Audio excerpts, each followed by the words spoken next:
Welcome dear students in a class of chemistry. आज बच्चों हम लोग कोऑर्डिनेशन कंपाउंड के बारे में थोड़ा और डिटेल में स्टडी करने वाले हैं, जहाँ पे मैं आज आपको बच्चों पढ़ाने वाला हूँ वैलेंस बॉन्ड थियरी। अब जो वैलेंस बॉन्ड थियरी होता है ना, वो है क्या, तो सबसे पहले ये क्यों पढ़ना है आपको। और जैसे आप जानते हो कि कोई भी मेटल, देखो एक एग्जाम्पल ले रहे थे हम लोग यहाँ पे K4FeCN6, K4FeCN6, ये वाला मैंने एक एग्जांपल लिया बच्चों। तो कैसे आप जैसे जानते हो ना, इसे क्या बोलते हैं, कोऑर्डिनेशन एंटाइडी, इसे बोला जाता है मेटल आयन, इसे बोला जाता है लिगेंड, पोटेशियम हेक्सासाइनिडो फेरेट 2, इस तरह से इसका आप नाम बनाते थे। तो यहाँ पे क्वेश्चन ये आता है मेरे प्यारे बच्चों कि ये कंपाउंड बना कैसे। ओके, तो ये कंपाउंड बनने के पीछे बेसिकली यहाँ पे कुछ थियरीज है। तो उसमें से सबसे पहली जो थियरी होती है बच्चों, वो है वैलेंस बॉन्ड थियरी। उसके बाद आप पढ़ाई करोगे बच्चों क्रिस्टल फील्ड थियरी। उसके बाद बच्चों आप पढ़ाई करोगे मॉलिक्यूलर ऑर्बिटल थियरी, ये हायर स्टडीज में आएगा। चौथा आएगा बच्चों ये दोनों का कंबाइन करके लिगेंड फील्ड थियरी। तो ये चार थियरीज होती है। अगर ये चार थियरीज आपको समझ में आई, तब जाके आपको कोऑर्डिनेशन कंपाउंड्स का जो फॉर्मेशन होता है ना, वो कैसे होता है वो समझ में आएगा। तो सबसे पहले वैलेंस बॉन्ड थियरी उसमें आती है। इसके बाद CFT हमारी एनसीईआरटी में सिलेबस में दी गई है, ये हमारी एनसीईआरटी के सिलेबस में दी गई है, ये भी बच्चों हमारे एनसीईआरटी के सिलेबस में दी गई है। ओके, जो मॉलिक्यूलर ऑर्बिटल थियरी है बच्चों एंड लिगेंड फील्ड थियरी, ये दोनों हमारे सिलेबस में कवर नहीं की गई, वो आप हायर स्टडीज में पढ़ाई करोगे। तो शुरुआत करते हैं वैलेंस बॉन्ड थियरी से। यहाँ पे सबसे पहली बात, वैलेंस बॉन्ड थियरी जो थी वो लिनस पॉलिंग ने डेवलप किया, उसके लिए उनको 1954 में नोबेल प्राइज दिया गया। ओके, नेक्स्ट पॉइंट पे चलते हैं बच्चों। A view of chemical bonding in which bonds arise from the overlap of atomic orbital on two atoms to give bonding orbital of electron localized between the bonded atom। इसका meaning क्या होता है? इसका meaning होता है कि यहाँ पे कोई एटम A होगा, दूसरा एटम A होगा, इसका कोई ऑर्बिटल मान लीजिए मैंने यहाँ पे लिया कुछ, इसका कुछ ऑर्बिटल लिया मैंने, तो ये दोनों, और अब देखो a view of chemical bonding in which bonds arise, ये बॉन्ड अराइज हुआ, बॉन्ड बना, bond arise from the overlap of atomic orbital, इसे बोला जाता है एटॉमिक ऑर्बिटल। एटॉमिक ऑर्बिटल, तो बच्चों यहाँ पे क्या हुआ, यहाँ पे एटॉमिक ऑर्बिटल ओवरलैप हो गई। एटॉमिक ऑर्बिटल ओवरलैप होने की वजह से एक बॉन्ड का फॉर्मेशन हुआ। यहाँ पे इलेक्ट्रॉन ये दोनों के बीच में लोकलाइज्ड हुए। लोकलाइज होना मतलब कि ये दोनों के बीच में इलेक्ट्रॉन आके शेयर हो गए। ओके, तो ये बेसिक कंसेप्ट होता है वीबीडी का। नेक्स्ट पॉइंट पे चलते हैं बच्चों। ओके, अब ये जो रूल है ना वो आपके लिए है नहीं, क्योंकि जैसे ये थ्योरी कंप्लीट होगी आपको इसका मीनिंग समझ में आ जाएगा। स्क्रीनशॉट निकालो जल्दी से, नेक्स्ट टॉपिक पे चलते हैं। Take a screenshot fast. Okay, let's move to the next slide. अब जो सेंट्रल थीम है वीबीडी का, सेंट्रल थीम मतलब वीबीडी जो होता है उसका बेसिक प्रिंसिपल क्या है, तो वो स्टार्ट करते हैं। अ covalent bond form when the orbitals of, covalent bond बनेगा जब when orbitals of two atoms overlap and the overlap region which is between the nucleus occupied by the pair of electron। कहना क्या चाहते हैं ये लोग, कहना चाहते हैं कि ये कोवेलेंट बॉन्ड कब बनेगा, जब दो एटॉमिक ऑर्बिटल ओवरलैप हो गए एंड ये रीजन में दो इलेक्ट्रॉन हो गए, इसका एक इलेक्ट्रॉन, इसका एक इलेक्ट्रॉन, तो दो इलेक्ट्रॉन। अब पढ़ो क्या लिखा है, covalent bond form when the orbitals of two atoms, when the orbitals of two atoms overlap in the region which is between the nuclei, इस न्यूक्ली एंड इस न्यूक्ली के बीच वाला ये रीजन, यहाँ पे जाके ये लोग क्या करेंगे, बॉन्डिंग बनाएंगे एंड ये बॉन्ड में आपको एक पैर ऑफ इलेक्ट्रॉन मिलेगा। एक पैर ऑफ इलेक्ट्रॉन मतलब के दो इलेक्ट्रॉन होते हैं। Next, the two wave function are in phase so the amplitude increase between the nuclei। अब इसका मीनिंग क्या होता है वो आप 11 में पढ़ के आए हो, मैं आपको यहाँ पे थोड़ा इंफॉर्मेशन दे दूंगा कि इसका मान लीजिए इसका कुछ वेव ऐसा था, इसका कुछ वेव ऐसा था, अगर आपने ये दोनों को कंबाइन कर दिया तो कुछ नया वेव फंक्शन कुछ इस तरह से बनेगा। तो यहाँ पे प्रोबेबिलिटी बढ़ गई बच्चों, यहाँ पे छोटा स्पेस था, यहाँ पे छोटा स्पेस था, आपने दोनों स्पेस को कंबाइन कर दिया, अब जो बड़ा मतलब उसका प्रोबेबिलिटी बढ़ गई। देखो नेक्स्ट। ओके, तो थीम क्या है बच्चों, थीम क्या है, तो थीम देखते हैं चलो उसका। Alright, so a set of overlapping orbital has maximum of 2 electrons that must have opposite spin। सबसे पहली बात, जो ओवरलैपिंग हुई, मतलब यहाँ पे ओवरलैपिंग हुई तो यहाँ पे 2 इलेक्ट्रॉन होने चाहिए। देखो आपको उतना ही समझना है जितना मैं समझा रहा हूं। यहाँ पे जो ओवरलैपिंग हुई यहाँ पे बच्चों 2 ही इलेक्ट्रॉन होना चाहिए एंड दोनों इलेक्ट्रॉन का स्पिन ऑपोजिट होना चाहिए, ध्यान रहेगा ना। Okay, next point, the greater the orbitals overlap the stronger the bond. बहुत ही इंपॉर्टेंट पॉइंट बच्चों, बहुत ही important point. The greater the orbital overlap, जितना ऑर्बिटल का ओवरलैप ज्यादा होगा उतना स्ट्रॉन्गर मोर स्टेबल बॉन्ड बनेगा। इसका मतलब क्या है, the greater the orbital overlap, जितना ज्यादा ओवरलैपिंग हुआ, मान लो कि ये 2 ऑर्बिटल थी, पहले इतना ही ओवरलैप हुआ तो बॉन्ड स्ट्रॉन्ग नहीं होगा, इतना ओवरलैप हुआ बॉन्ड स्ट्रॉन्ग नहीं होगा। अब मान लो कि इतना ओवरलैप हुआ, अब बॉन्ड कैसा होगा, स्ट्रॉन्ग होगा। समझ में आ रहा है? चलो नेक्स्ट पॉइंट पे चलते हैं। The valence atomic orbital in molecule are different from this in isolated atom. क्या मीनिंग होता है इसका? The valence atomic orbital in a molecules are different from this in isolated atom. अब बच्चों यहां पे आपको ये चीज समझनी है, the valence atomic orbital in molecule are different from those in isolated atom। मतलब क्या होता है, अगर ये A वाले एटम को उसके सिंगल फेज में इमेजिन किया जाए, मतलब कि उसके पास और कुछ नहीं है, तब उसका जो ऑर्बिटल होगा वो डिफरेंट होता है जब वो बॉन्ड बनाता है। मतलब कि ये ऑर्बिटल को मान लो मैं बोल रहा हूं px ऑर्बिटल, तो ये px नहीं होगा, ये px नहीं होगा बच्चों, ये कुछ नया होगा। तो ये नया क्या है वो समझना है। चलो स्टार्ट करें। Okay, this is a hybridization of atomic orbital. यहां पे बच्चों लिखा है hybridization of atomic orbital to form molecular orbital.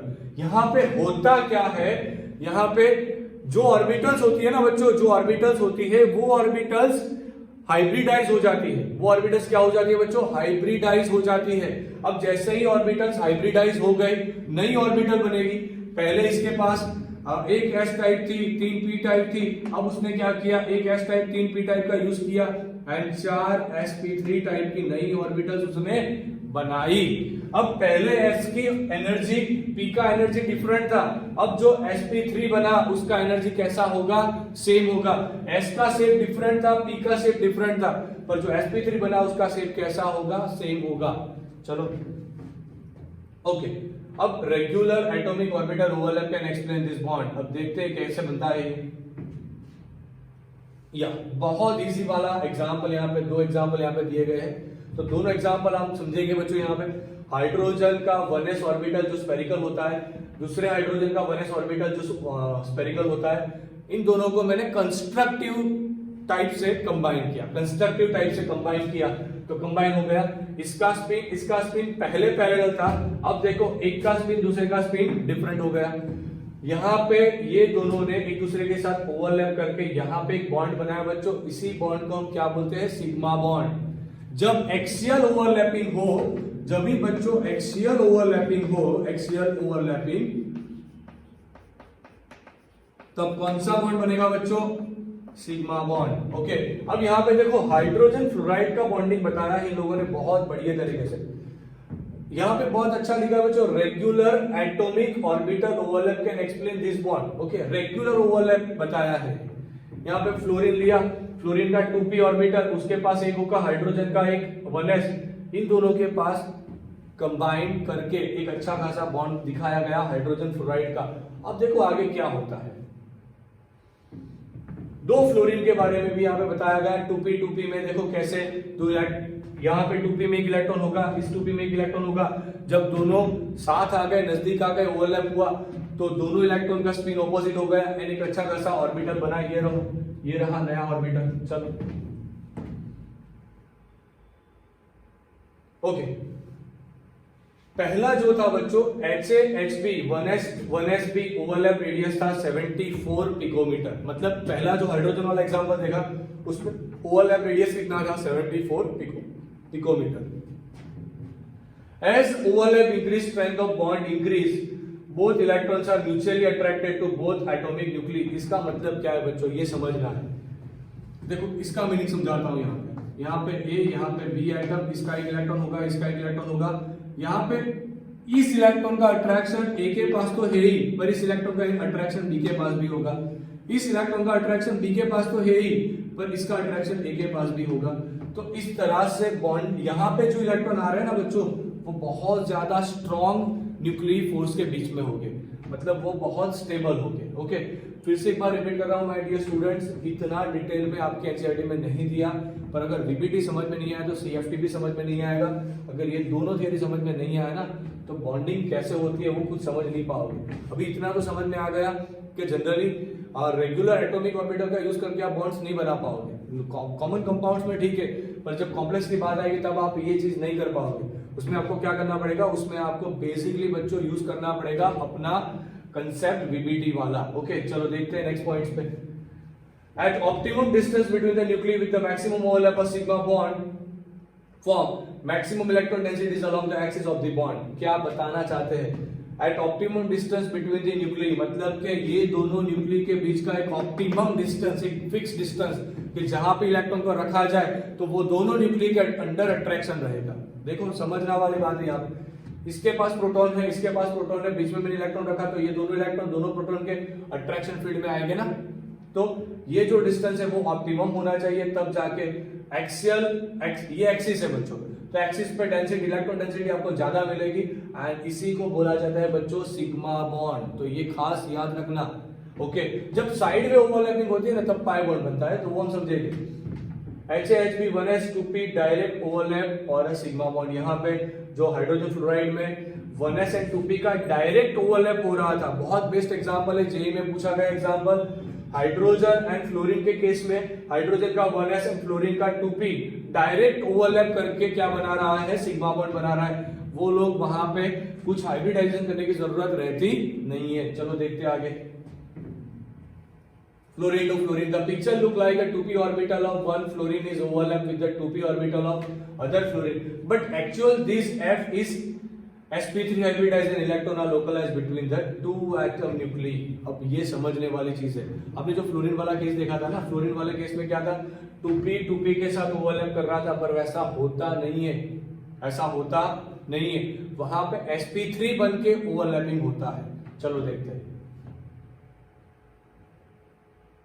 Okay, we cannot use this direct overlap picture for CH4 bonding। अब धीरे धीरे हम लोग जा रहे हैं हमारे टॉपिक पे। ये जो डायरेक्ट ओवरलैप वाला पिक्चर है ना, कि एक ऑर्बिटल लिया, दूसरा ऑर्बिटल लिया, दोनों को डायरेक्ट कंबाइन कर दिया, ये पिक्चर आप मीथेन के केस में नहीं लगा पाओगे। क्यों? This 2s and 3 2p orbitals on each carbon do not fit into the CH4 molecules 109 bond angle since the 2p orbitals are not 90 to each other। ये सारी थोड़ी आपको डिफिकल्ट लैंग्वेज लगेगी ना, पर डिफिकल्ट नहीं है बच्चों। यहाँ पे देखो कहना क्या चाहते हैं, we can not use this direct overlap picture for CH4 bonding, मतलब कि जो मीथेन में बॉन्डिंग हो रही थी वहां पे आप डायरेक्टली ये नहीं लगा पाओगे। The 2s and the 3 2p orbitals on each carbon do not fit into the CH4 molecules at 109 bond angle। क्या समझना है यहाँ पे? ये लिखा कार्बन, यहाँ पे होगा हाइड्रोजन, यहाँ पे होगा हाइड्रोजन, यहाँ पे होगा हाइड्रोजन, यहाँ पे हाइड्रोजन, इसका शेप होता है टेट्राहेड्रल। आप ऑलरेडी बच्चों पढ़ के आए हो, इसका कार्बन का हाइब्रिडाइजेशन निकलता है sp3। तो यहाँ पे एक चीज ध्यान रखना, sp3 ऑर्बिटल जब बनती है ना, तो sp3 ऑर्बिटल ही अरेंज होती है बच्चों टेट्राहेड्रल शेप में।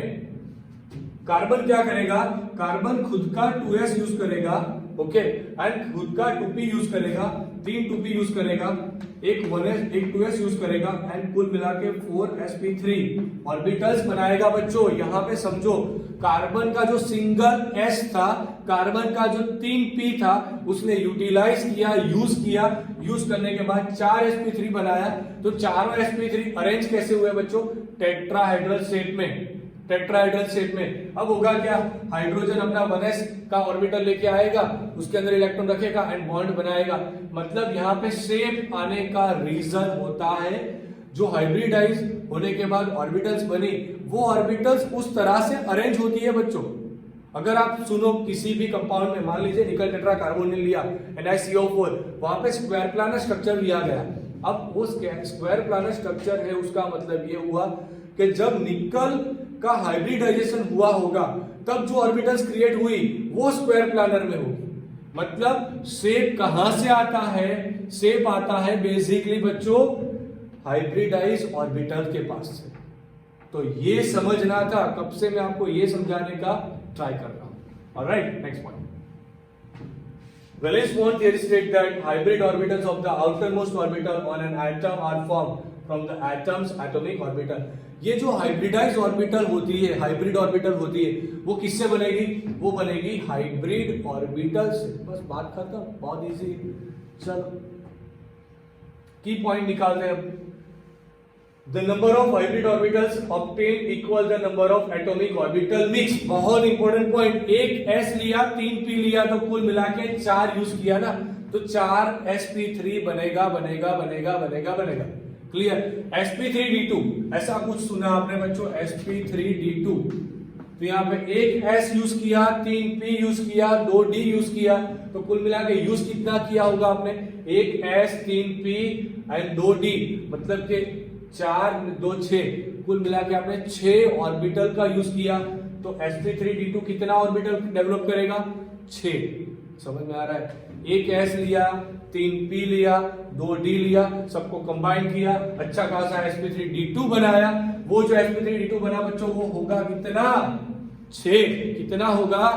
6 होगा. सही है. चलो, A type of hybrid orbitals obtained varies with the type of atomic orbital mix. क्या बताते हैं ये लोग? The type of hybrid orbital obtained varies with the type of atomic orbital mix. आपने यहाँ पे S यूज किया, वो तो स्पेरिकल था. आपने P यूज किया जो डम्बेल था, जो D यूज किया जो डबल डम्बेल था.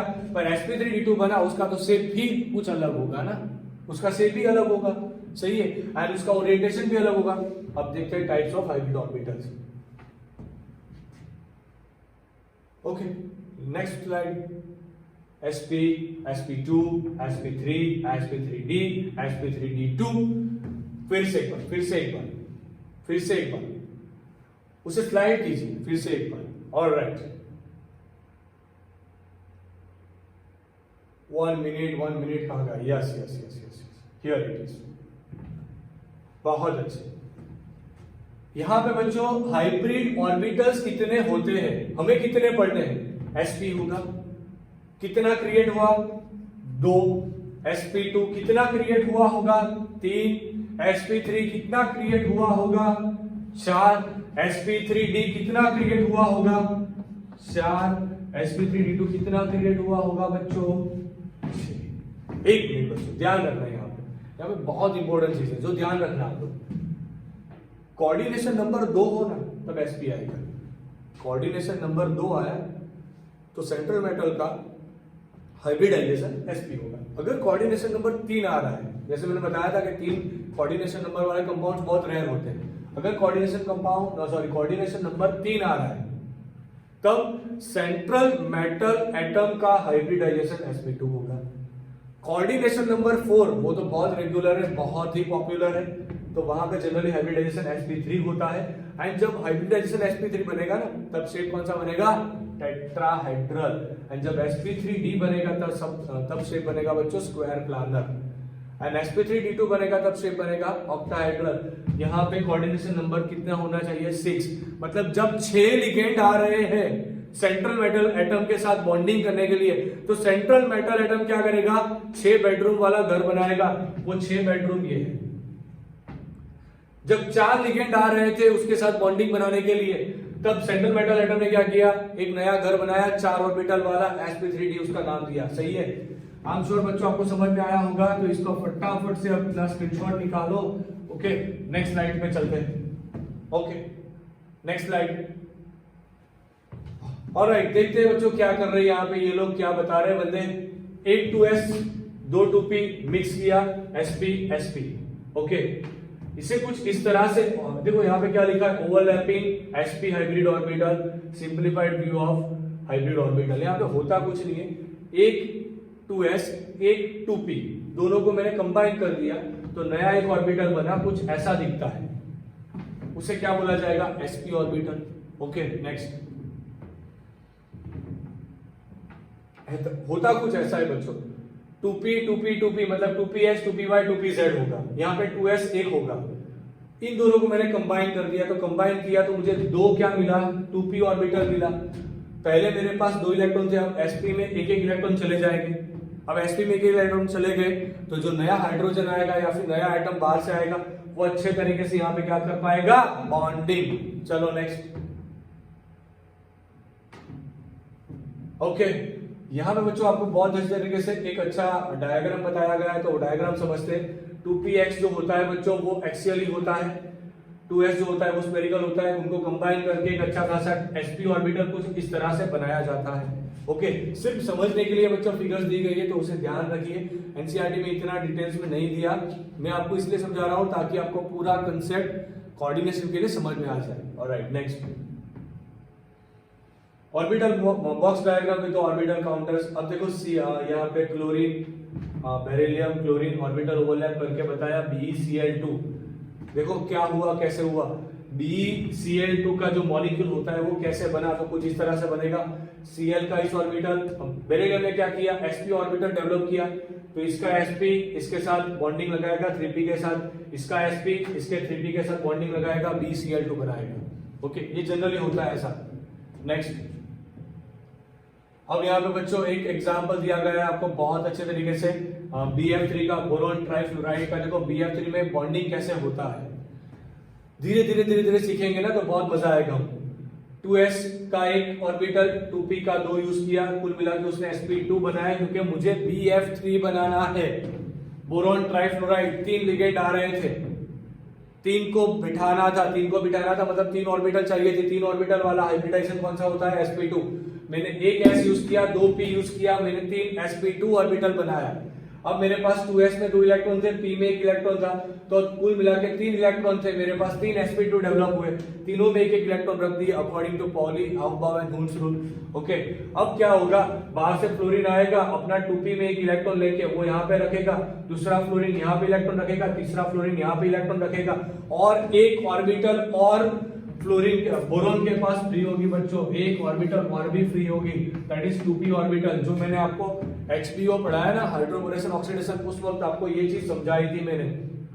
एंड इसीलिए BF3 का मॉलिक्यूल जो होता है वो होता है लुईस एसिड। ये होता है बच्चों लुईस एसिड। क्यों लुईस एसिड होता है वो चीज समझ में आ गई, क्योंकि उसके पास बोरोन के पास, ये बोरोन की चीज है, ये बोरोन की बातें हैं। बोरोन ने क्या किया, खुद का 2s 2 2p यूज किया, क्योंकि 3 फ्लोरीन आ रहे थे ना, तो 3 को बिठाना था, इसलिए उसने क्या किया, 3 ऑर्बिटल्स बनाना था, तो उसने एक s यूज किया, 2p यूज कर दिया, sp2 डेवलप कर दिया। अब एक 2p तो खाली बचा, वहां पे इलेक्ट्रॉन आ सकते हैं, पूरा पैर आ सकता था इलेक्ट्रॉन का, उसलिए उसे बोला जाएगा बच्चों लुईस एसिड। ओके, चलो नेक्स्ट पॉइंट पे चलते हैं बच्चों। ऑलराइट,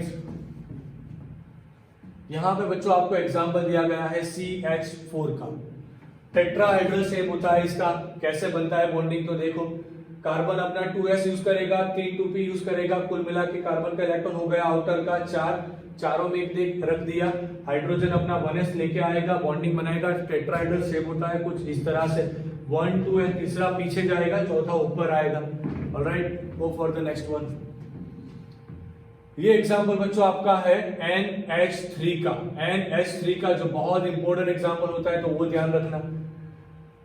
अमोनिया क्या करेगा, अपना 2s यूज करेगा, 3 2p यूज करेगा, उसने रखा sp3 बनाया, एक sp3 में उसका पूरा लोन पेयर जाएगा, एक sp3 में अमोनिया का पूरा लोन पेयर जाएगा, एंड बाकी के 3 में हाइड्रोजन बॉन्डिंग बनाएगा। यहाँ पे दूसरा एक एग्जाम्पल आप देख सकते हो बच्चों H2O के लिए, वहां पर भी क्या हो रहा है, देखो ये जो देख रहे हो ना, ये पूरा लोन पेयर है। ऑक्सीजन यहाँ पे sp3 हाइब्रिडाइजेशन कर रहा है, पर पूरा लोन पेयर sp3 में ही रख रहा है, एंड जो एक इलेक्ट्रॉन बचा उसके साथ हाइड्रोजन आके उसको पैर बना रहा है। ओके, सो वैलेंस बॉन्ड थियरी में expanded valence shall have hybrid orbital using s p and d orbital, example PCl5। dsp3 hybridization result in 5 sigma bond and trigonal bipyramidal geometry। ये चीज ध्यान रखना, इसको स्क्रीनशॉट ले लो। Go for the next one, you can write this in okay। PCl5 का structure यहाँ पे दिया गया है। आई एम श्योर बच्चों आपको पूरा कंसेप्ट अच्छे से समझ में आया। Alright, now what I want to say dear students, हम इससे क्या सीखे, क्या पढ़े हम इससे सीखे इतना बच्चों कि जनरली जो बीबीटी होता है बैलेंस बॉन्ड थियरी, उसमें आपको करना कुछ नहीं है, ऑर्बिटल्स को ओवरलैप करवा के हाइब्रिडाइज ऑर्बिटल डेवलप करना है। एंड जैसे ही बच्चों आप लोग हाइब्रिडाइज ऑर्बिटल डेवलप कर दो ना, उसके बाद जो नया लिगेंड आ रहा है उसको वहां पे बॉन्डिंग पैर रखने दो, दैट्स इट, वहां पे बॉन्ड बनेगा। आई एम श्योर बच्चों आपको पूरा सेशन बहुत अच्छे से समझ में आया होगा। ओके, अगर पूरा सेशन अच्छे से समझ में आया है तो प्लीज लाइक लगाना, don't forget to like this lecture. Okay, एक बार देखो, बहुत बहुत इंपॉर्टेंट सेशन होगा बच्चों ये आपके लिए। अगर आप 11th को भी वीपीटी पढ़ाई करना चाहो तो यहाँ से बहुत अच्छी तरीके से पढ़ाई कर पाओगे। Alright, and don't forget to like this lecture, don't forget to comment this lecture, and thank you for watching this video. Okay, कल फिर मिलेंगे नए सेशन के साथ, जहाँ पे हम लोग बच्चों ये जो अभी तक पढ़ाई किया ना उसके बारे में कॉम्प्लेक्स कैसे बनाएंगे वो देखेंगे। सेंट्रल मेटल एटम लेंगे, उसका हाइब्रिडाइजेशन करवाएंगे, उसके पास लिगेंड का इलेक्ट्रॉन रखेंगे, बस इतना ही कल करेंगे। Okay, bye bye, take a screenshot fast.